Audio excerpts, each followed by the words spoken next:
novena semana que estamos desarrollando el mensaje sobre el eclipse de Dios. Y la verdad que hay un desafío en todo esto, ¿ya? Un desafío grande que nos presenta la palabra de Dios, de donde yo me baso para sacar este mensaje, porque no es original mío. No puedo jactarme que todo lo que estoy entregándole lo tuve en visión de sueño, no creo en eso, sino que autores, personas que Dios ocupa, uno saca la idea principal y lo comparte. La bendición de Dios nos va a llevar a un aspecto bien interesante. Quiero que mire un poco esta escena y aquí al lado, a su lado derecho abajo, hay una iglesia incendiándose en Santiago en octubre del año 2019, cuando hubo el famoso levantamiento delictual, porque no fue social, sino fue delictual. Delincuentes, lumpen, ya destruyendo el país, ¿ya? Eran verdaderos ogros, ¿ya? Inclusive hay un libro que se llama Estallido Satánico, que dice que está comprobado que muchas personas estaban prácticamente poseídas haciendo las cosas que hacían, ¿ya? Eso fue en Santiago y arriba, si usted mira en el lado izquierdo arriba, eso fue en el sur, una iglesia evangélica quemada, y acá una iglesia católica, ¿ya? Desgracias, cosas que están pasando, turbulencias. Después de eso, y después venía el regalo del COVID, no ha sido lo mismo, ni el país ni la humanidad, ¿ya? Fíjese que este tipo de levantamiento delictual está en muchas partes, una estrategia mundial que se está usando, ¿ya? Pero también nosotros tenemos no solo ese tipo de dolor y de desgracia, sino que en febrero de este año hubo, dicen que el incendio más grande de la historia, ¿ya? Acá en Viña del Mar. ¿Ya? Yo recuerdo que en ese tiempo estábamos en nuestro hogar con las nietas y había temor, Tata, ¿llegará el incendio acá? Y mi respuesta es no sé, pero confiamos en el Señor. Y si llega, ¿qué hacemos? ¿Ya? Dolor, angustia, ¿ya? Como le coloco aquí abajo, el hombre prácticamente caminando en una cuerda floja en muchos aspectos, ¿ya? Y el cristiano a través del valle, en valle de sombra de muerte.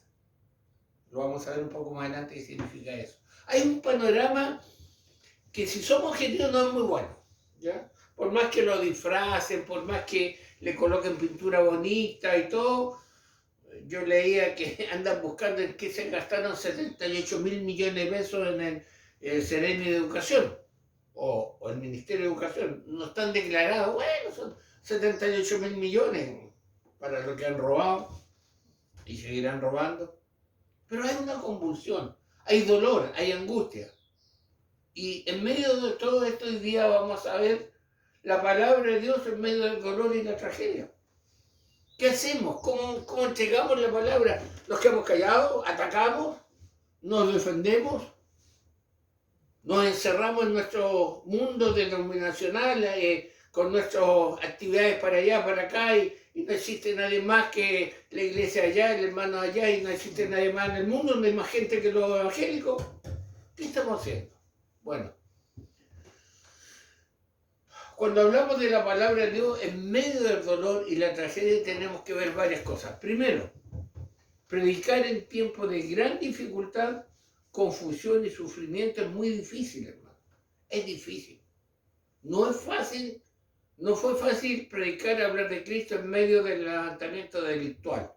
No fue fácil predicar y hablar de Cristo en medio del COVID, ¿ya? El supuesto COVID, el supuesto virus, ¿ya? De la pandemia, algunos decían plandemia, le dicen, no sé, hay tantos argumentos ahí, pero es difícil. ¿Por qué? El hecho es que existen muchas emociones y son emociones encontradas que pueden desviarnos de predicar como Dios lo manda y dejamos fuera enseñanzas vitales y necesarias para esos tiempos. Esta circunstancia, esta desesperación, esta angustia, una familia con una gran angustia, cáncer, una familia con un gran accidente y muerte inesperada, son momentos difíciles. Predicar en medio del dolor y la tragedia. Y podemos caer en desviarnos, y no solo por un lado de la palabra. Por eso es necesario predicar y enseñar todo el consejo de Dios. Hechos, capítulo 20, versículo 27. Hay que enseñar todo el consejo de Dios en forma adecuada, porque es toda la palabra de Dios que el ser humano necesita. Es cierto que en algunas circunstancias hay que enfatizar más una que la otra, pero es todo el consejo de Dios. Hechos capítulo 20, versículo 27 dice: porque no he rehuido anunciaros todo el consejo de Dios. Ya, el apóstol lo decía. No le he quitado el peso a todo el consejo de Dios. Un peligro real es predicar exclusivamente sobre consolación, algo que es necesario, pero que no tenemos que limitarnos solamente a ello. En estos tiempos uno dice un mensaje de consolación, querida alma que escucha, y consolación, y Dios te ama, pero no te dice que Dios está irado con el pecado. O sea, nos inclinamos por un lado. Hay que hablar de consolación, sí, pero no solo debemos limitarnos a ello. La palabra de Dios en medio del dolor y la tragedia, no es solo consolación. Eso tiene que quedar muy claro. Nos ofrezcamos un evangelio de la R, de los días R, de los días de oferta, que prácticamente puro consuelo, pura bendición y nada más, y la cruz se esconde. Cuidado. Predicar todo el consejo de Dios nos brinda la oportunidad de compartir grandes verdades y principios bíblicos, todo el consejo de Dios. En la Biblia vemos cómo en el pasado Dios ha utilizado tiempos turbulentos para expandir su plan de salvación. Es interesante, miramos en la Biblia, miramos en la historia, que a través de terremotos, de peste y todo, Dios ha expandido el Evangelio a diferentes lugares, ¿ya? Pero también en otros casos ha sido un llamado para que su pueblo regrese, lo que hemos visto por 8 semanas, ¿ya? A veces la tragedia, el dolor, es para, entre medio se llama a salvación, pero otras veces la tragedia y el dolor es para que su pueblo vuelva al Señor. Por los dos motivos, hay tragedia, hay desgracia, catástrofe, caos. Históricamente, hermanos, en tiempos de dolor y tragedia, el Evangelio llega a regiones que habían estado cerradas a él. Y eso es verdad. Si uno mira a través, por ejemplo, el COVID, que fue un buen experimento mundial que se hizo, el Evangelio llegó a lugares que nunca había llegado. ¿Por qué? Porque ese médico que iba a ayudar era cristiano y llevaba el Evangelio. Ese policía era cristiano, ese militar era cristiano. Entonces, la tragedia y el dolor son recursos que Dios ocupa muchas veces para llevar el Evangelio a muchos lugares. De igual manera, escuché esto, la Biblia registra cómo Dios supo traer calamidades sobre su pueblo en momentos de rebeldía con el único propósito de santificarlo y volverlo al camino. O sea, está la desgracia de toda la sociedad, todo, pero también hay desgracias que Dios manda a su pueblo. Persecuciones, qué sé yo. ¿Para qué? Para que vuelvan los ojos a Él, porque se han prostituido. ¿Se acuerdan lo que vimos la semana pasada? Fuerte, pero eso lo hace el pueblo de Dios, no el inconverso. ¿Por qué? Porque tenemos que tener mucho cuidado cuando estamos hablando de predicar, de enseñar sobre las calamidades, sobre el juicio de Dios, sobre las maldiciones de Dios sobre su pueblo. ¿Por qué? Existe el riesgo de predicar mensajes solo de este tipo, entonces corremos el riesgo de llevar un mensaje de condenación en momentos donde ya hay suficiente dolor. ¿Ya? Y a veces son esos predicadores que son verdaderos terroristas, son Hamas, ¿eh? Para predicar y esto, y condena a medio mundo y todo. El que entra a esa iglesia cae al fuego eterno. ¿Ya? Hay que tener cuidado. Sí hablar del pueblo que hay juicio, sí decirle que se tienen que arrepentir, que dejen de jugar a ser cristianos, pero ya hay dolor muchas veces. Y a veces, hermano, la crueldad es grande. Hay una persona de una enfermedad terminal y se le está hablando, nos parecemos a los amigos de Job. No, tiene que haber algo que usted que hizo, por eso está así. Hermano, cuidado. Tenemos que ser muy cuidadosos en ese aspecto. El equilibrio de enseñar todo el consejo de Dios, la totalidad de las escrituras, con el mismo temor y temblor que experimentó el apóstol Pablo. Toda la escritura, pero como vamos a escuchar ahora que dice 1 Corintios 2:23, con el temor y el temblor que el apóstol Pablo lo hizo. ¿Qué dice 1 Corintios 2:23? ¿Dos? ¿Primera? Ya, primera. ¿No? Está mal puesto entonces. 2:23, 1 Corintios, ¿no? No, tiene 16. Ya, 2 Timoteo 3:16 entonces, disculpe.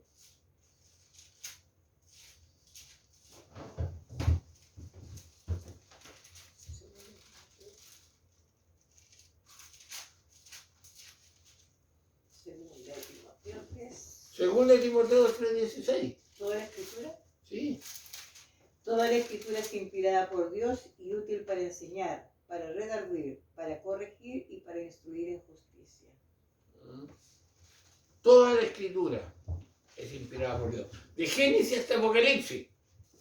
No algunas cosas nomás. Toda la escritura es inspirada por Dios. El mensaje que se necesita, porque estamos hablando de la palabra de Dios en medio del dolor y la tragedia. No hay duda de que en un momento de dificultad, de dolor y sufrimiento, hace falta un mensaje de consolación que traiga esperanza. Eso es verdad. Ya la persona que está sufriendo, la persona que está pasando, necesita un mensaje de consolación que traiga esperanza. Pero, dependiendo del momento, la confrontación del pueblo con sus desviaciones de la verdad necesita ser abordada también. Esto significa, hermano, que cuando es un creyente, es una familia cristiana que está pasando por un momento difícil, también a lo mejor se necesita una confrontación, un autoexamen de cómo están con el Señor. Si es una prueba de Dios o si es consecuencia de su desviación de la verdad. ¿Ya? Tenemos que ser objetivos en eso. ¿Ya? A veces lo que está sufriendo el hermano es la consecuencia de desobedecer a Dios y se lo tiramos como prueba. Y no es prueba. Es causa consecuencias solamente. Entonces, ambos mensajes fueron predicados por los profetas del Antiguo Testamento. Ambos, el de consolación y esperanza para el pueblo, como también el de confrontación. Y algo interesante, miren, quienes frecuentemente estos profetas comenzaban confrontando al pueblo con su pecado para luego traer esperanza y consolación. O sea, primero veamos por qué y después busquemos la consolación. Y es interesante cuando uno habla con el pueblo de Dios, cuando se está refiriendo a uno que se dice ser cristiano, confrontarlo. Y cómo está la oración, cómo está estudiando la palabra, cómo están tus deberes con el Señor. Ah, entonces, ¿qué estás esperando? ¿Ya? ¿Qué estás esperando? No puedes esperar santificación si no hay ningún camino para la santificación. No hay lectura bíblica, no hay congregación, no hay estudio sistemático de la palabra, no hay oración, no hay comunión con los demás y estás esperando ser santificado. Disculpa, no puede ser. Entonces, ese mensaje tiene que tener una base. Y hay algo muy interesante que nos llega a deducir lo siguiente. Es como si no pudiera haber consolación sin lidiar primero con el pecado. Sobre todo cuando el pecado ha sido la causa de la situación en medio del cual se encuentra el pueblo. Y aquí hay que detenernos un poco. Sí, vamos a consolar, pero primero veamos por qué. Si fue el pecado, tiene que haber arrepentimiento y confrontación primero. Arrepiéntense. Arrepiéntete, hermano, arrepiéntete, hermana, busca al Señor, vuelve al camino, así no vas a terminar bien, y después viene la consolación. El Señor te dé la fuerza, el Señor tome tu corazón y tu vida, pero primero hay que decirle por qué. ¿Cuál es el motivo? ¿Y qué podemos decir, hermano, de lo que pasa en la actualidad en la iglesia cristiana? Hoy. siglo XXI. ¿Qué está pasando en la iglesia cristiana? Pregunta, escúchala bien. ¿El pecado en la iglesia está siendo el paciente cero de todo el dolor y la tragedia existente? Ustedes saben que el paciente cero es donde se inició el virus. Ya todavía andan buscando el murciélago por el COVID y ahora andan unos monitos arrancando por ahí. ¿Usted sabe por qué? ¿Ya? Pero ¿no será que el paciente cero de muchas desgracias de este país es la iglesia que está desviada? ¿Te has hecho esa pregunta? Y como Dios aplica juicio a la iglesia, también afecta a la sociedad. Es bueno preguntarse. Si observamos objetivamente el estado de la iglesia en forma global, creemos que traer un mensaje de esperanza a la iglesia sin al mismo tiempo tener un mensaje de arrepentimiento constituiría más bien una hipocresía de parte de los predicadores que conocen la condición espiritual del pueblo de Dios en nuestra generación. Hermano, yo te puedo hablar de esperanza, pero si veo que estás mal, te digo primero arrepiéntete, ordena tu vida, ordena las prioridades, cumple con el Señor y después, te estoy hablando de una esperanza, de una consolación. No te puedo decir que estás bien, si no estás bien. ¿Ya? No puedes. Porque el Señor quiere darme esperanza, pero a la vez decirme arrepiéntete de lo que tienes que cambiar en tu vida. Pero ¿por qué hipocresía no hablarle de arrepentimiento? ¿Por qué? Porque la iglesia ha abrazado múltiples corrientes antibíblicas e incluso heréticas que se predican desde los púlpitos. Por eso hay que hablar de arrepentimiento y de consolación a la iglesia. La palabra de Dios en medio del dolor y la tragedia en la iglesia. Y hermano, las corrientes antibíblicas son cosas serias. ¿Y para qué decirle la herejía? Ayer conocí la última. Se la voy a contar y para que quede grabada. Se va a reír la persona que me lo contó. ¿Sabe usted por qué? Cuando Jesús resucitó a Lázaro, lo llamó y le dijo, Lázaro, sal fuera, lo llamó por el nombre. ¿Sabe por qué? Para que Lázaro nomás resucitara y no los demás muertos. Eso, hermano, es herejía. No sé si la persona lo dijo por ignorancia o a propósito, pero es herejía. ¿Ya? Y hay que enseñarle a esa persona que la tumba era individual y no habían 10 muertos dentro de la tumba. ¿Ya? Y otros dicen que le gritó para que escuchara. Oye, estaba muerto. Estaba muerto. ¿Ya? Pero eso son herejías. ¿Y para qué decirle las corrientes que han entrado a la iglesia? El progresismo, el evolucionismo, materialismo, el toloísmo, menos cristianismo. ¿Ya? La autoayuda, saca el campeón que hay dentro de ti, pide y recibe, proclama. Y todo eso, hermano, herejía. Por eso es importante hablarle a la iglesia que se arrepienta. ¿Ya? La larga lista y mortífera lista nos ocuparía mucho tiempo de todo lo que está pasando, lo que estamos viendo en la iglesia actual, los movimientos repugnantes dentro de la iglesia local, para tener a la gente una iglesia al gusto del consumidor, para que escuchen lo que les gusta, para que no se ofendan. ¿Ya? Eso está pasando hoy en día. Así alcanzamos a todos. A todas y a todos. Algo está pasando, hermano. Por eso es necesario que la palabra de Dios en medio del dolor y la tragedia de esta iglesia sea predicada en su totalidad. Pero,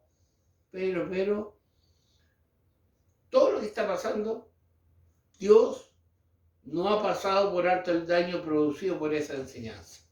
Ojo con esto. Ni ha olvidado a quienes la han predicado y a quienes han ido tras los que han predicado. O sea, Dios tiene muy claro el daño que se está haciendo dentro de su pueblo. A los que están dañando y a los que siguen a esos que están dañando. Y Dios tarde o temprano va a aplicar justicia. ¿Ya? Eso lo tenemos que tener claro. Tampoco somos ajenos a la falta de integridad financiera de muchos ministerios, de muchas iglesias, de muchas denominaciones. ¿Ya? Nos sorprenden los escándalos que hay, el caso Audio, el caso tanto, el caso tanto. Oye, y si saliera a la luz los escándalos que hay dentro de las grandes denominaciones, pastores que se quedan con los lugares, el robo de plata por un lado, por el otro, es impresionante. Y esto no es actualmente, hermano, no es de ahora. Hace 36 años atrás yo fui a un seminario a Brasil, como Iván se llama. Y dentro de la delegación, que el Orgullo era la delegación más grande evangélica que ha viajado en buses hacia Sao Paulo, que son 2 días y medio de viaje, hermano, iban participantes de la conferencia, niños de 5 o 6 años con la credencial, los nietos del obispo, los nietos del apóstol, los nietos. Después cuando llegamos a la conferencia de 500, 300 se fueron a la playa. Y la hermana tenía unos bikinis y toda una foto que después andaba mostrando. Un escándalo, hermano. Yo estoy hablando de hace 36 años atrás. ¿Qué pasará hoy en día dentro del pueblo de Dios? Entonces, falta de integridad financiera, falta de integridad moral. Eso es terrible, hermano. Lo que está pasando. Adulterio, fornicación, depravación. Tantas cosas. Dios tenga misericordia. Dios los ha visto claramente y no lo ha pasado por alto, hermano. No lo ha pasado por alto. Usted dirá, no, hermano, si la iglesia, si la denominación no se reviente, no vuelve, el Señor le va a colocar la mano tarde o temprano. Y no es amenaza. Es recordatorio, más que nada. Mientras tanto, el pueblo fiel sigue al pastor de los pastores frente a todo esto. No olvidando la promesa que encontramos en el Salmo 23, versículo 4, que David lo dijo. Salmo 23, versículo 4. Es muy conocido, ¿eh? Es muy conocido. Quiero que lo busque, lo lea, y yo le voy a leer algo muy interesante sobre Salmo 23, versículo 4, que dice: aunque ande en valle de sombra de muerte, no temeré mal alguno, porque tú estarás conmigo, tu vara y tu callado me infundirán aliento. La imagen de David, de un pastor de ovejas, ya nos hace pensar en algo muy interesante. Cuando se habla del valle de sombra de muerte, usted ve un dibujo acá, un acantilado y todo, y escuche lo siguiente sobre esta expresión, el valle de sombra de muerte. Dicen que es un lugar situado al sur de Jericó. Escuchen. Durante muchos años se creía que esta figura del valle de sombra de muerte era simplemente un concepto alegórico utilizado por David para referirse a la muerte física. Sin embargo, escuche bien, hoy sabemos que existe entre Jericó y el Mar Muerto un desfiladero conocido como el Valle de Sombra de Muerte. Recientes investigaciones en las antiguas costumbres de los pastores judíos han demostrado, como se afirma en un artículo en Selecciones Riverview, que los antiguos pastores judíos lo conocían y lo utilizaban para la transhumancia, o sea, de trasladarse de un lado a otro. Este valle de sombra de muerte, este acantilado. Ya, escuche bien, vaya usted mirando y escuchando. Este valle de sombra de muerte se encuentra situado al sur de Jericó, en dirección al Mar Muerto, y tiene unos 7.500 metros de largo. Sus paredes de roca alcanzan en algunos lugares 500 metros de altura, y en algunas partes el camino tiene solo 2 o 3 metros de ancho para pasar. Un acantilado, hay un camino hasta 3 metros de ancho, 500 metros de alto o de acantilado, 7.500 metros dura atravesarlo.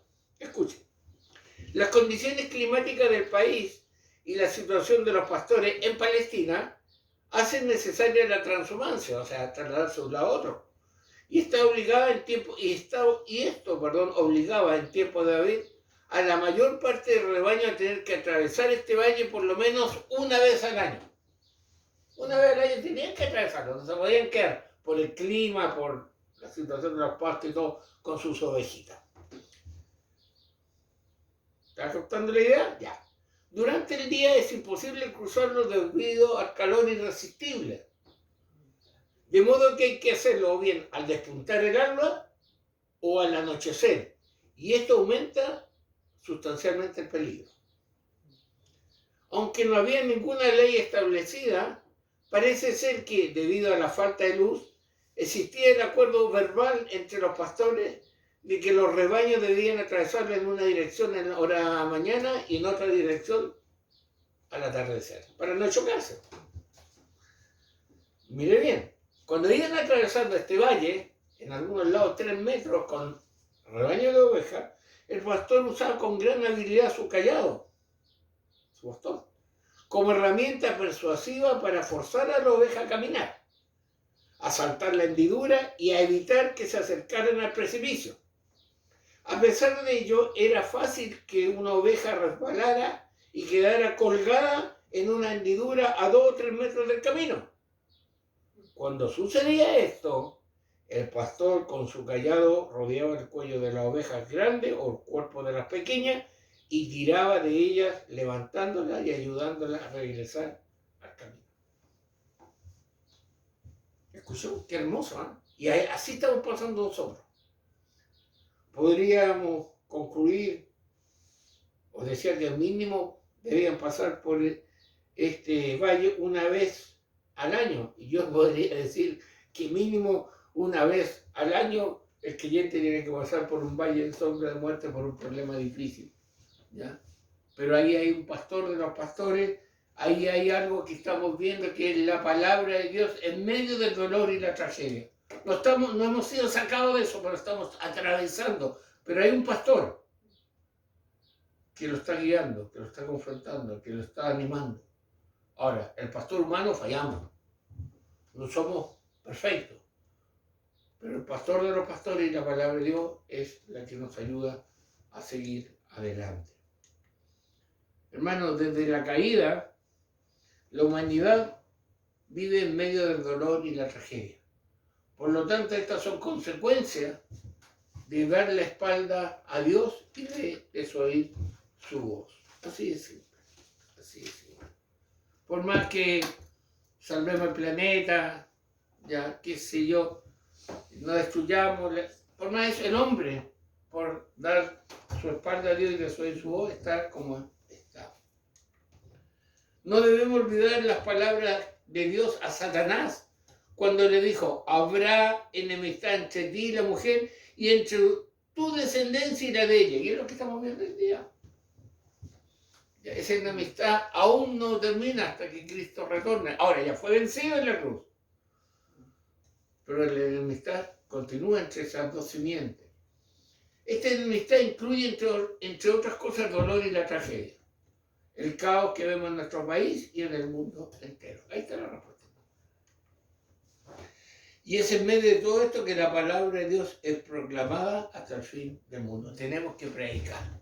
Especialmente si estamos hablando entre creyentes, predicar de confrontación y consolación. Las dos cosas. No solamente consolación, ni pura promesa, ni pura bendición. También confrontación. Y el escogido es guiado y cuidado en medio del valle de sombra de muerte. Quizás de repente, estoy hablando metafóricamente, como ovejita, me resbalo, pero ahí está un pastor que me agarra, no sé a dónde, pero me agarra y me saca. Duele, pero... Y usted sabe que mucho se habla y se dice, pero es verdad que cuando la ovejita era muy chúcara, ¡pum!, le quebraban una pierna para que estuviera en el rebaño y el lobo no la consumiera. Mejor coja adentro que con las 4 patitas buenas afuera, ¿ya? Dios es sabio, ¿ya? Y Dios nos guía. Por eso, hermano, cuando miramos esta situación de lo que está pasando, estas desgracias, y que van a seguir aumentando y pasando, cada vez va a ser más desesperante quizás las cosas. Y aún, hermano, aún en nuestro país tenemos la bendición y la libertad de aún, y muchos no la aprovechan. Eso es repetitivo, pero es verdad. ¿Ya? Entonces, consolar, confrontar, amonestar, guiar, todo eso es todo el consejo de Dios. ¿Dónde? En medio del dolor y la tragedia. En medio del dolor y la tragedia. Se nos está yendo el año. Estamos en la semana 35, ha pasado rápido. Ya estamos con la fiesta patria encima, nos damos al último pie de cueca, estamos preparando Halloween, nos colocamos la máscara y llegamos a fin de año con el viejo Pascuero. Así de rápido está el mundo. Pero si es rápido significa que Cristo viene más pronto de lo que nosotros pensamos. Pero tenemos que aplicar todo el consejo de Dios en medio del dolor y de la tragedia. Hermano, pareciera que caminamos en una cuerda floja con una gran pregunta. ¿Qué va a pasar? Es cierto que cuando uno, los que nos gusta leer, informarnos, oye hermano, si no creyéramos en un Dios soberano, a lo mejor ya nos habríamos, no sé, hecho un búnker y vivir ahí que nadie nos mueva, pedir todo por delivery, porque es terrible la situación, y tener cuidado con el delivery porque me puede asaltar también. Pero como creemos que Dios está sobre, aún nuestra fe no debería estar afectada. Si humanamente ser cuidadoso, si humanamente a lo mejor tiritamos o hasta nos descolocamos, pero en el Señor somos más que vencedores y podemos caminar por esta cuerda floja. Y la gran pregunta es que Cristo está en control de todo. Predicar en tiempo de gran confusión y sufrimiento puede resultar muy complejo, hermano, porque requiere de una dosis de llamada de atención y una dosis de consolación al mismo tiempo, las dos cosas. A la gente que se arrepiente y vuelve al Señor, también podemos servir de consolación, pero al pueblo de Dios el mensaje tiene que ser directo. Es decir, requiere de un mensaje y un mensajero semejante a Cristo, lleno de gracia y verdad. ¿Ya? Y eso es lo que a veces está escaseando hoy en día. ¿Ya? Y eso es lo que en muchos lugares está sucediendo, que se cumple lo que decía cierto personaje, que la religión es el opio del pueblo.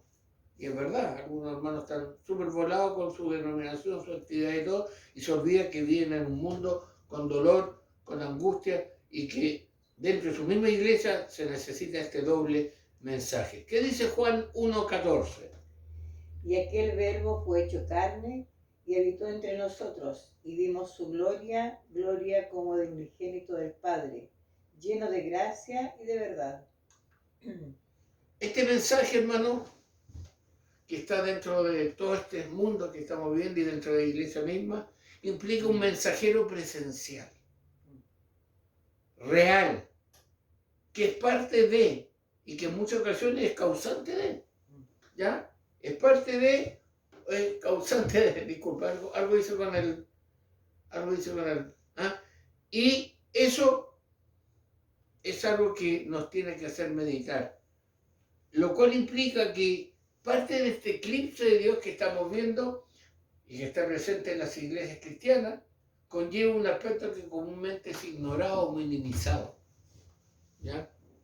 Hay un gran peligro que existe frente a todo esto. La palabra se está predicando, se está confrontando dentro de la iglesia, se está predicando a las personas, a los que son escogidos para la salvación. Pero hay algo que o se ignora o se minimiza. Y eso es lo que nos va a desafiar el próximo mensaje. Por el momento, recordemos que la palabra de Dios debe ser predicada en medio del dolor, la angustia, la desesperación, para consolación y para confrontación. Dios nos ayude a ser mensajeros fieles, ¿ya? A pesar del costo, ser fieles. Dios nos ayude. Oramos. Padre, gracias por tu palabra y gracias porque tenemos la oportunidad de poder nuevamente abrirla. Señor, bendice a quienes están conectados y mirando este mensaje, a quienes lo van a ver después, y ayúdanos a ser portadores de la palabra en medio de la crisis, el dolor, la angustia, pero especialmente en medio de un pueblo que muchas veces no te quiere servir. Ayúdanos, Señor. Te lo pedimos en el nombre de Jesús, nuestro Salvador. Amén.